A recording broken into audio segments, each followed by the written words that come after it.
അള്ളാഹു ഓരോ മുസ്ലിമിനും ഓഫർ ചെയ്യുന്ന കാര്യം ഈ മുസ്ലിങ്ങൾക്കെല്ലാം അറിയാം. അതുകൊണ്ടാണ് അവർ ജിഹാദിൽ കൊല്ലപ്പെടാൻ ആഗ്രഹിക്കുന്നത്. ജിഹാദിൽ കൊല്ലപ്പെട്ട് കഴിഞ്ഞാൽ അവന് നരകത്തിലേക്ക് ഇറങ്ങേണ്ടിയ ആവശ്യമില്ല. പക്ഷേ ജിഹാദിലല്ല അവൻ കൊല്ലപ്പെടുന്നത്. അവൻ ഹജ്ജ് ചെയ്യുന്നു, സക്കാത്ത് ചെയ്യുന്നു, അവൻ ഒരു മുസ്ലിമിന് ആഹാരം കൊടുക്കുന്നു, അല്ലെങ്കിൽ അവൻ 5 നേരം നിസ്കരിക്കുന്നു. ഇതെല്ലാം ചെയ്തതിനു ശേഷവും അള്ളാഹു അവനെ അള്ളാഹുവിന്റെ വ്യഭിചാരശാലയിൽ കയറ്റത്തില്ല. അള്ളാഹു എങ്ങോട്ട് കയറ്റും? നരകത്തിലേക്ക് കയറ്റും. ഖുറാൻ 19 അതിന്റെ 71 എന്താണ് പറയുന്നത്? അതിന് അകത്ത് വരാത്തവരായി, നരകത്തിന്റെ അടുത്തല്ല. ഇവന്മാരുടെ ഊടായ്പ എന്തുവാന്നറിയോ?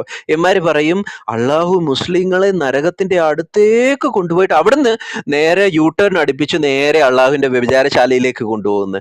അങ്ങനെയല്ല.